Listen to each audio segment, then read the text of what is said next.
Welcome to The Wrap. I'm Caroline Woods, here to take you through today's market action. It was a down day on Wall Street, but stocks did close off the lows of the session. The Dow closed down 441 points, or 1%, with the Russell not too far behind. The S&P 500 and NASDAQ each slid about 0.5%. Financials closed as the weakest sector in the S&P, down 1.5%. Consumer discretionary shed 1.1%. But there were some winning sectors, too. Energy managed to rally close to 1%. Real estate tacked on a 0.7% gain. Turning to the day's biggest movers, Palantir dropped another 5% after sinking 10% on Wednesday. The latest selling pressures have been attributed to reports that the Trump administration is seeking to cut defense spending.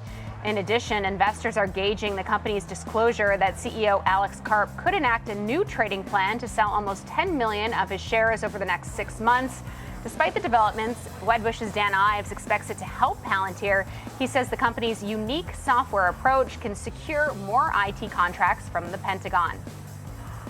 On the earnings front, Walmart's weaker than expected guidance sent a shiver into the stock price. The company's fiscal 2026 guidance slipped below Wall Street's estimates, citing worries that U.S. consumer spending could slow down this year.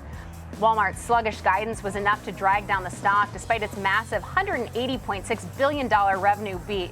Walmart also raised its dividend 13% to 94 cents per share.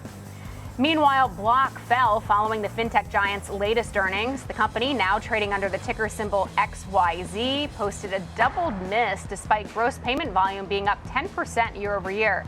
Its Cash App platform saw $71 billion in inflows from 57 million transactions. There are no big earnings on the calendar tomorrow, as investors will have to await next week's NVIDIA report, but keep an eye out for some economic data on Friday, with consumer sentiment, PMI, and existing home sales all set to be released. That'll do it for The Wrap. I'm Caroline Woods. Remember to tune in 24/7 to schwabnetwork.com.